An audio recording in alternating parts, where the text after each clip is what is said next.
Hello everyone, welcome back to Lakshmi kitchen. ಇವತ್ತಿನ ಈ ವಿಡಿಯೋದಲ್ಲಿ ಬೆಂಡೆಕಾಯಿ ಗೊಜ್ಜು ಅಥವಾ ಬೆಂಡೆಕಾಯಿ ಹುಳಿ ಯಾವ ರೀತಿ ಮಾಡೋದು ಅಂತ ನೋಡೋಣ. ಇದಂತೂ ಮುದ್ದೆ ಜೊತೆ, ಅನ್ನದ ಜೊತೆ, ಚಪಾತಿ ಜೊತೆ ಎಲ್ಲರ ಜೊತೆನೂ ತುಂಬ ಚೆನ್ನಾಗಿರುತ್ತೆ. ಮಾಡೋದು ಕೂಡ ತುಂಬಾ ಸುಲಭ. ಹಾಗಿದ್ರೆ ಬನ್ನಿ ತಡ ಮಾಡದೆ ಬೆಂಡೆಕಾಯಿ ಹುಳಿ ಯಾವ ರೀತಿ ಮಾಡೋದು ಅಂತ ನೋಡೋಣ. ಸ್ಟವ್ ಮೇಲೆ ಒಂದು ಕಡಾಯಿ ಇಟ್ಟು 2-3 ಟೇಬಲ್ ಸ್ಪೂನ್ ಆಗುವಷ್ಟು ಎಣ್ಣೆ ಹಾಕಿ ಕಾಯಕ್ಕೆ ಬಿಡಬೇಕು. ಎಣ್ಣೆ ಕಾದ ನಂತರ ನಾನಿಲ್ಲಿ ಒಂದು ಅರ್ಧ kg ಆಗುವಷ್ಟು ಬೆಂಡೆಕಾಯಿನ ತೊಗೊಂಡಿದ್ದೀನಿ. ಬೆಂಡೆಕಾಯಿನ ಚೆನ್ನಾಗಿ ತೊಳೆದು ಒಂದು ಒಣ ಬಟ್ಟೆಯಲ್ಲಿ ಒರೆಸಿ ಈ ರೀತಿ ಉದ್ದುದಾಗಿ ಕಟ್ ಮಾಡ್ಕೊಂಡಿದ್ದೀನಿ. ಅದನ್ನು ಈಗ ಹಾಕೋಬೇಕು.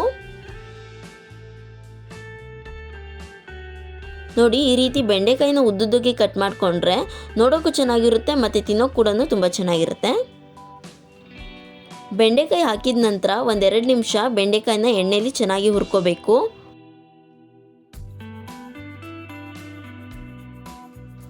ಈ ನಡುವೆ ಒಂದು 1/4 ಟೇಬಲ್ ಸ್ಪೂನ್ ಆಗುವಷ್ಟು ಸಕ್ಕರೆನ ಸೇರಿಸ್ಕೋಬೇಕು. ಸಕ್ಕರೆನ ಸೇರಿಸ್ಕೊಳ್ಳೋದ್ರಿಂದ ಗೊಜ್ಜು ಅಂಟಂಟು ಬರೋದಿಲ್ಲ. ಬೇಕಿದ್ರೆ ಈ ಟ್ರಿಕ್ ನೀವೊಂದ್ಸಲ ಟ್ರೈ ಮಾಡಿ. ಚೆನ್ನಾಗಿ 2 ನಿಮಿಷ ಬೆಂಡೆಕಾಯಿನ ಹುರ್ಕೋಬೇಕು. ನಂತರ ಹುರಿದಿರುವಂತಹ ಬೆಂಡೆಕಾಯಿನ ಒಂದು ಪ್ಲೇಟ್ಗೆ ಎತ್ತಿಡ್ಕೋಬೇಕು.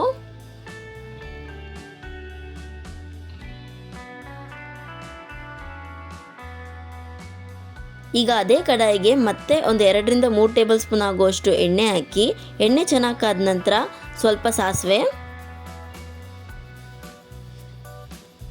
ಸ್ವಲ್ಪ ಜೀರಿಗೆ ಮತ್ತು 2 ಈರುಳ್ಳಿನ ಇಲ್ಲಿ ಉದ್ದುದು ಕಟ್ ಮಾಡ್ಕೊಂಡಿದ್ದೀನಿ.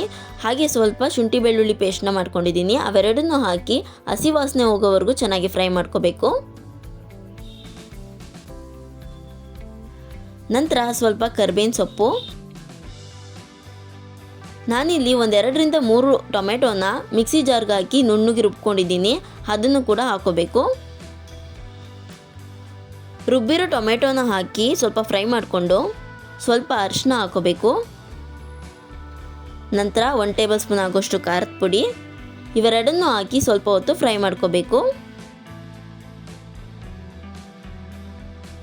ನಂತರ ಸ್ವಲ್ಪ ಧನಿಯದ ಪುಡಿ ಅಂದರೆ 1 ಟೇಬಲ್ ಸ್ಪೂನ್ ಆಗೋಷ್ಟು. ಈಗ 1 ಕಪ್ ಆಗೋಷ್ಟು ಮೊಸರನ್ನ ಹಾಕೋಬೇಕು.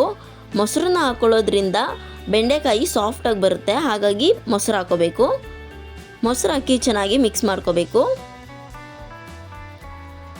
ಮೊಸರು ಹಾಕಿದ ನಂತರ ನಮಗೆ ಎಷ್ಟು ನೀರು ಬೇಕೋ ಅಷ್ಟು ನೀರನ್ನ ಸೇರಿಸ್ಕೋಬೇಕಾಗುತ್ತೆ.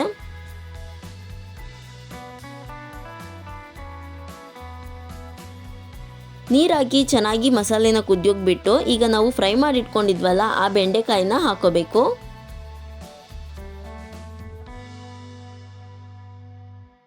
ಬೆಂಡೆಕಾಯಿನ ಹಾಕಿ ಒಂದ್ಸಲ ಮಿಕ್ಸ್ ಮಾಡ್ಕೋಬೇಕು.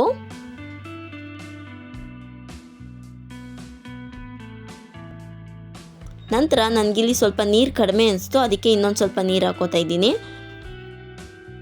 ಅದಾದ ನಂತರ ರುಚಿಗೆ ತಕ್ಕಷ್ಟು ಉಪ್ಪನ್ನು ಹಾಕಿ ಮತ್ತೊಂದು ಸಲ ಚೆನ್ನಾಗಿ ಮಿಕ್ಸ್ ಮಾಡ್ಕೋಬೇಕು.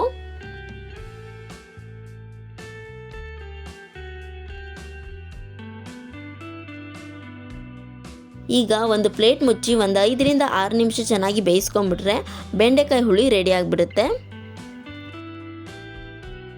ಸೊ ನೋಡಿದ್ರಲ್ಲ ಎಷ್ಟು ಈಸಿಯಾಗಿ ಬೆಂಡೆಕಾಯಿ ಹುಳಿನ ಮಾಡ್ಕೋಬೋದು ಅಂತ. ಈ ರೆಸಿಪಿ ನಿಮಗೆ ಇಷ್ಟ ಆಗಿದ್ರೆ ನೀವು ಒಂದ್ಸಲ ಮನೇಲಿ ಟ್ರೈ ಮಾಡಿ ಹೇಗೆ ಬಂತು ಅಂತ ನನಗೆ ಕಮೆಂಟ್ ಮೂಲಕ ತಿಳಿಸಿ.